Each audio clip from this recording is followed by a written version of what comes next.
unsere kleinen Our Gedanken. little thoughts. أفكارنا الصغيرة. 我们的小想 Nossos 法 pequenos Amici nostre pensamentos. 우리의 gândiuri. 작은 생각. Nos petites réflexions, Delta FM 90.2. Salut tout le monde et vous êtes bien dans Nos Petites Réflexions, épisode 24. Alors on est désolé avant tout parce qu'il est quand même 13h14 et que ça devait commencer à 13h, mais on va essayer de s'améliorer dans les jours prochains. Et donc aujourd'hui ça va être l'émission des jeux puisqu'on va toutes les deux, donc avec Anaëlle, faire des quiz pour notre dernière en présentiel à la radio. On a deux invités avec nous que vous avez déjà vus et qui vont participer au quiz, donc Orlan et Rémi. Bonjour, bonjour. Et pour ne rien louper, on a lancé un compte Instagram grâce à Colline qui n'est pas là aujourd'hui. Ça s'appelle @nos petites réflexions avec des underscores entre chaque mot, donc c'est les tirets du 8. Et si jamais vous avez envie de parler d'un sujet qui vous tient à cœur ou autre, n'hésitez pas à nous envoyer un message. Ça sera peut-être pour l'année prochaine du coup. Alors bonjour à toutes et à tous. Donc demain, Poitiers et Jaune-et-Marigny seront plutôt ensoleillés. Le vent soufflera à environ 18 km/h. Les températures seront d'environ 24 degrés pour Jaune-et-Marigny et pour Poitiers. Et demain, ce sera la Saint-Ursule. Alors rebonjour, je reviens pour une partie 2 de ma chronique spéciale Révision Express pour le bac. Aujourd'hui, on continue sur les mouvements littéraires qui peuvent servir en intro d'une dissertation ou d'un commentaire. Alors je vais réessayer... Ah non, ça j'ai enlevé. Parce que la dernière fois que j'ai essayé de vous cacher des figures de style, ça a été un peu un échec, donc j'ai enlevé. Donc ça va être très condensé et n'hésitez pas à la réécouter plusieurs fois. Vendredi dernier, nous avions donc parlé de la Pléiade et du baroque. On va donc parler du suivant, qui est là. Là. On en a parlé tout à l'heure. Oh bah la vache, vous avez... Le baroque et Alors, on a parlé de la Pléiade, ensuite il y a le baroque, et juste après, la préciosité. Oui, bravo Orlan. Oh là là là là. Donc, la préciosité, c'est un courant littéraire et pas un mouvement littéraire. Et pour savoir la différence entre les deux, je vous invite à aller écouter ma précédente chronique. Cela s'est développé dans les salons au début du XVIIe siècle, dans lesquels des écrivains échangeaient sur les arts. Et si vous avez étudié La Princesse de Clèves de Madame de Lafayette, qui fait partie du classicisme, vous savez que c'est le courant qui l'a influencé dans son écriture. On retrouve principalement un emploi de termes compliqués, avec comme thème récurrent l'amour, évidemment. Et du coup, ça précède le classicisme. Donc, on passe au suivant. C'était très court. C'est donc le classicisme. Alors, dites-moi le siècle du classicisme. 17e siècle. Voilà, bravo. Oui. On a une littéraire parmi nous. Donc, c'est un mouvement européen qui s'exprime dans les genres du théâtre et du roman. Alors, d'après ce que je vous ai dit plus tôt, pouvez-vous me citer une autrice ou un auteur qui fait partie du classicisme et qu'on a étudié cette année pour certains d'entre nous? Phèdre, non? Alors, vous n'avez pas il étudié. fait donc partie du classicisme, mais nous, on n'a pas étudié ça. C'est donc Madame de Lafayette. Oui. Alors, donc c'est donc La Princesse de Clèves de Madame de Lafayette.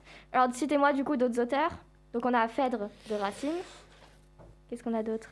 Non? Non, je sais pas. Vraiment pas? Bon, alors, on a Molière aussi, donc il fait du théâtre. Oui. Charles Perrault, avec les contes. Donc, Peau d'âne, par exemple, Le Chaboté. Et Jean de La Fontaine, avec les fables. Et bien sûr, Shakespeare aussi. Alors, les caractéristiques. C'est un mélange de registres, donc comique, tragique, dramatique, voilà. Le but, c'est de plaire et d'instruire, et d'amuser avec une morale. C'est ce qu'on a vu avec Jean de La Fontaine. Donc, par exemple, justement, La Fontaine, qui dit « Je me sers d'animaux pour instruire les hommes ». Donc ça, c'est la préface du premier recueil des fables. Inspiration puisée dans l'Antiquité. Pendant le classicisme, il y a une façon d'écrire très codifiée, très structurée.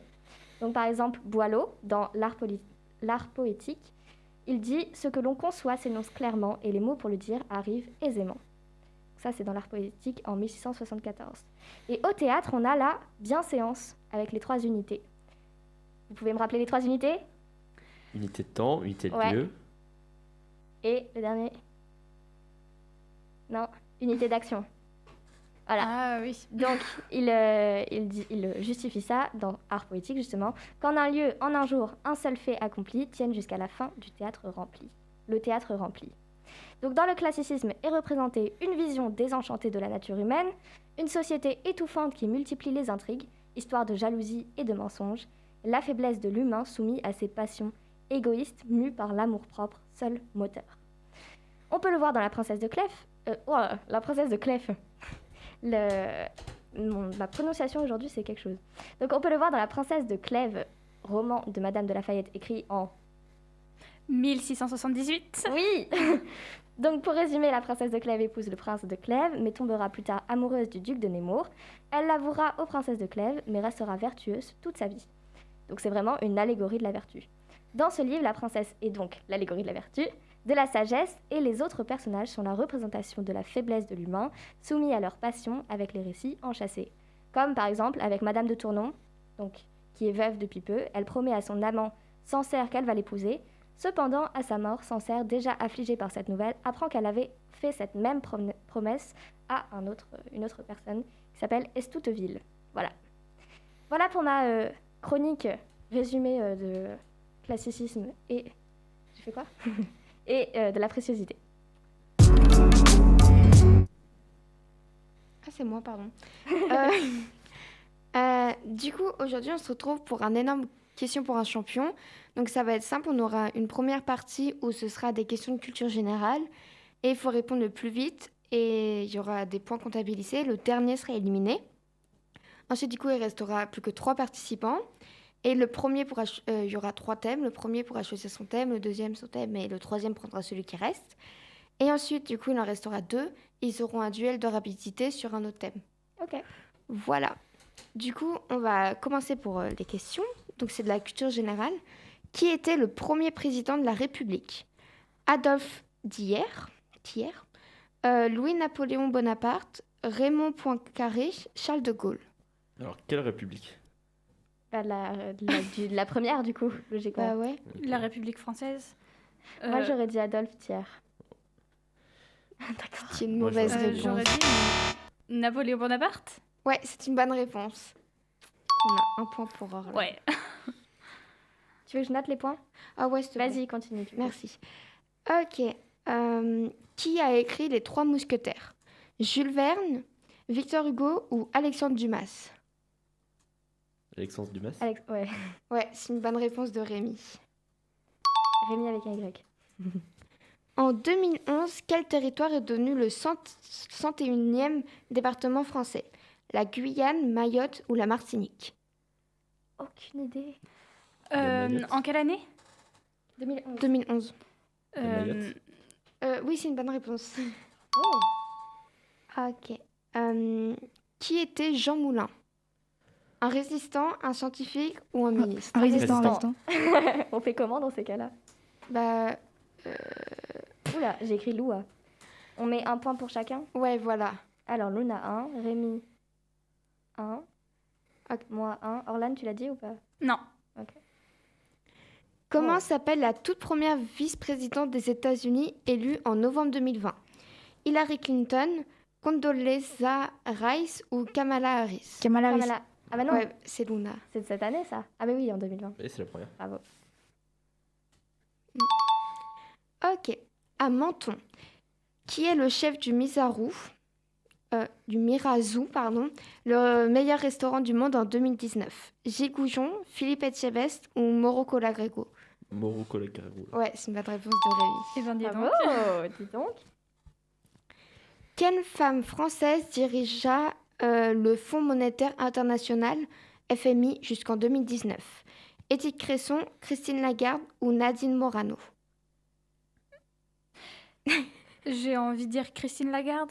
Ouais, c'est une bonne réponse. Yes. Qui est la dernière Qui est la dernière française à avoir reçu un Oscar de la meilleure actrice ? Simone Signoret, Marion Cotillard ou Isabelle Huppert ? Marion Cotillard. Ouais. Oh la vache. Ah, ok. Eh ben, Depuis 1967, quelle ville française abrite le secrétariat du Père Noël ? Lille, Limoux ou Libourne ? C'était quoi la première, Lille ? Lille, Limoux ou Libourne ? je sais pas Je du crois que tout. c'est Libourne. Ouais. Bonne réponse de Rémi. Allez. Donc ça, c'est la dernière question. Quelle est la nationalité du vainqueur du Tour de France 2020 ? Français, belge ou slovène ? Slovène, non ? Ouais. Bravo. Du coup, c'est quoi le classement? Alors, du coup, bon, bah, moi, je m'élimine direct. Hein. Donc, moi en dernier, ensuite Orlan, ensuite Luna et ensuite Rémi. Bravo à Rémi. Ouais, là, par contre, tu nous as bien défoncé pour le coup. Du coup, Oriane est éliminée et Rémi. Donc, en thème, il y a les Hobbits et le Seigneur des Anneaux, le Japon et les dates d'histoire géo. Donc, c'est Rémi qui choisit en premier. Je vais prendre le Seigneur des Anneaux et le Hobbit. Ok. Du coup, on commence par toi. On peut peut-être mettre la musique d'ambiance. Ouais. Normalement, elle est dessus. Alors là, il y a beaucoup de mots compliqués, du coup, je m'excuse pour toute la prononciation. Ok. Quel est le nom complet de Mary? Meriadoc Touquet, Meriadoc Sake ou Meriadoc Brandedouk? Meriadoc Brandebook. Ouais, c'est ça. Ok. Comment s'appelle l'auberge de Brie où Gandalf donne rendez-vous aux Hobbits? Le poney fragant, Minas Tirith ou le chien noir? L'auberge, on est d'accord. Oui, c'est ça. Ouais, le poney fragant. Ouais. Quel cadeau Galadriel fait-elle à Gimli lors de leur séparation? Un miroir, une ceinture, 3 cheveux ou une corde elfique? 3 cheveux. Ouais, bonne réponse. Ah, c'est ton domaine. J'aurais jamais dû lui faire ça, c'est évident, il serait un collab. Qui sauve Merry et Pipin du vieil homme soleil? Sylvebarbe, Bédor ou Prosper Poire de Beurré? Attends, tu dis... Oula, j'ai perdu ma question. Qui sauve Merry et Pipin du vieil homme soleil? Du vieil homme soleil. Oui, c'est ce qu'il y a écrit. Ah, Oh. Peut-être première hésitation pour Rémi. J'ai l'impression d'être le commentaire le de problème, c'est que je vois pas. foot. La troisième, Annelle. La troisième Mais réponse. tu peux pas répondre. Mais si, je joue.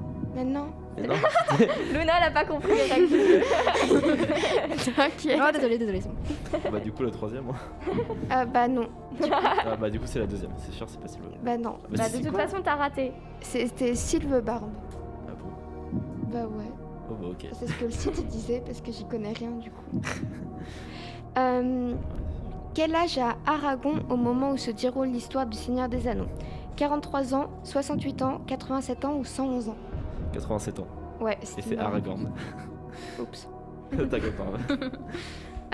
En quelle année Smaug le dragon a-t-il attaqué Erebor? 2458, 2143 ou 1956? 2148. T'as dit quoi? 2148, la deuxième pop. Bah non, du coup, c'est pas une réponse Ah mince. 2148. En plus, tu regardes les réponses. Hein. Oui, non mais t'inquiète, je regarde. De toute façon, je peux pas, c'est... Oui, mais je voulais dire la deuxième.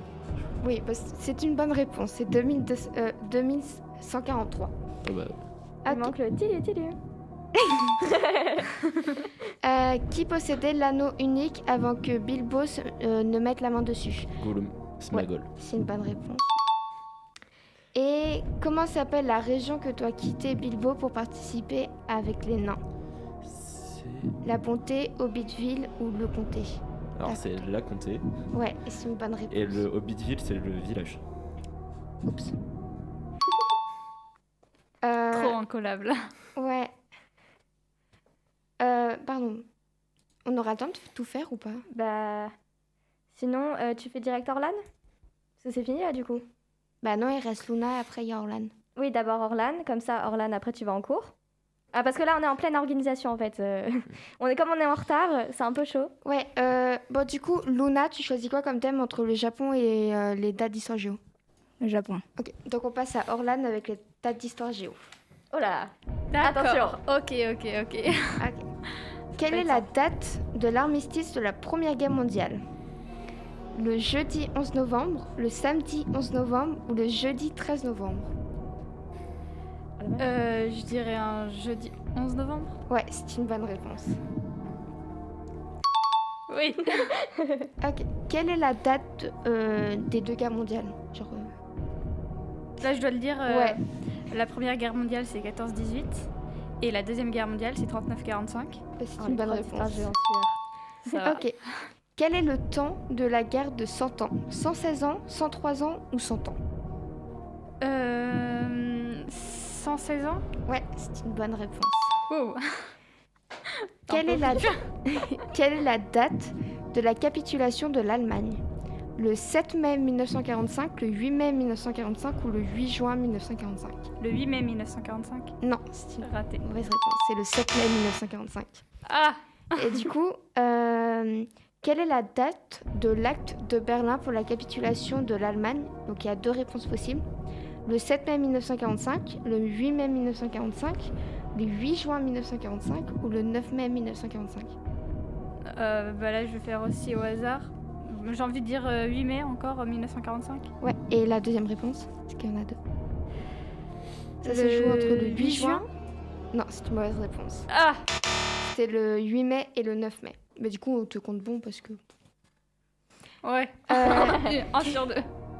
Quelle est la date de la Révolution française? 5 mai 1789, 18 mars 1789 ou 27 juin 1789?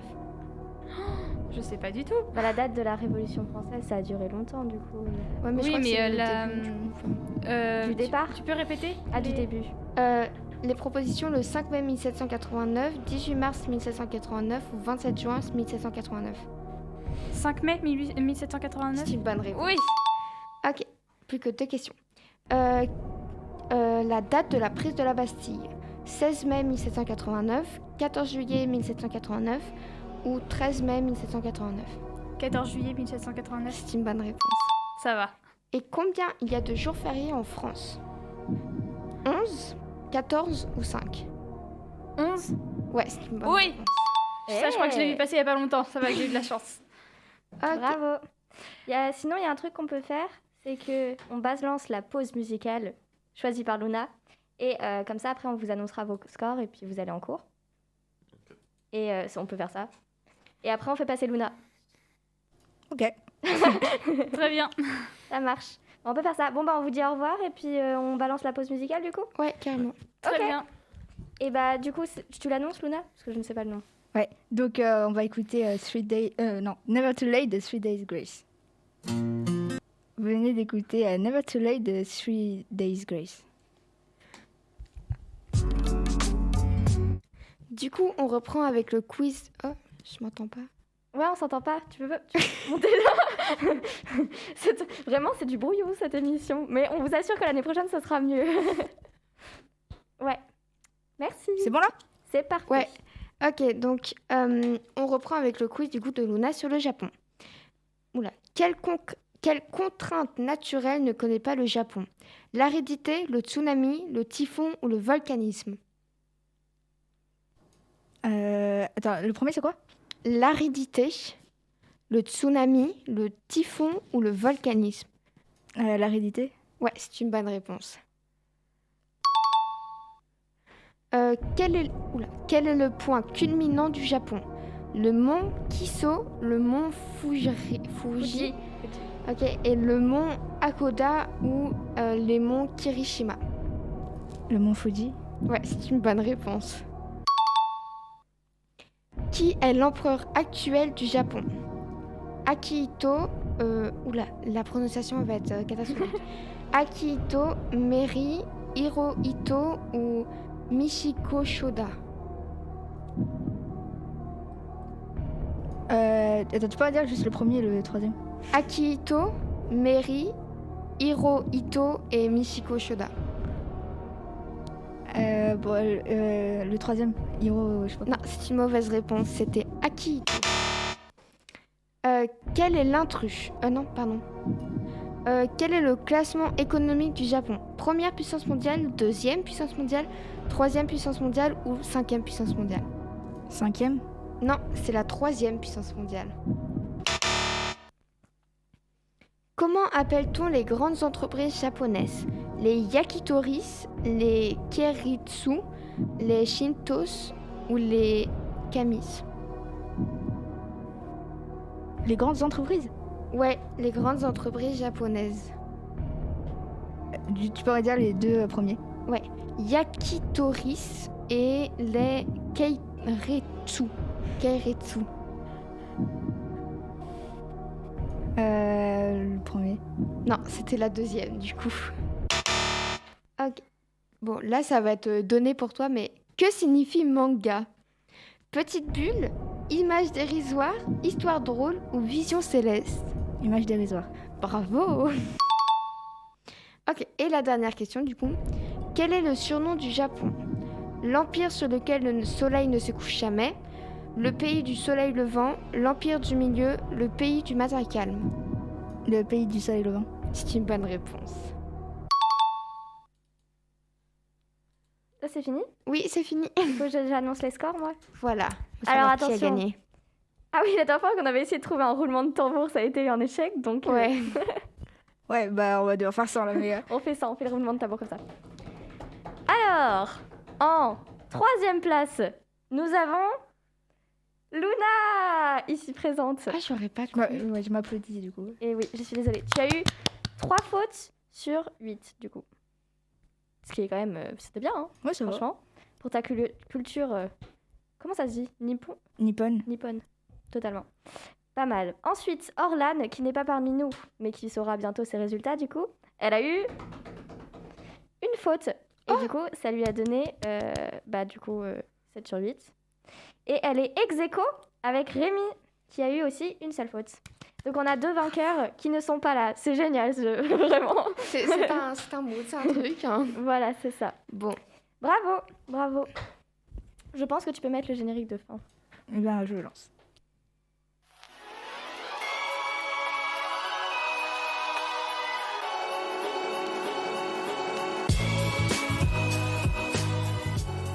Et voilà, du coup, fin de cette émission. C'est la dernière en distanciel. C'est en Présentiel. Oh oui, en présentiel. Mais on va continuer un peu à en faire en Distanciel. distanciel. C'est ça. Et du coup, on espère que ça vous aura plu, même si c'était un peu brouillon. Et on se retrouve du coup vendredi prochain à 13h. Enfin, à 13h, on va essayer à 13h cette fois. Hein. Et du coup, cette fois en distanciel. Et donc vous pouvez écouter ou réécouter cet épisode sur vos plateformes de streaming audio ou bien sur le site de Delta FM à l'adresse lp2i.radio-delta.fr. Salut! Salut! Salut!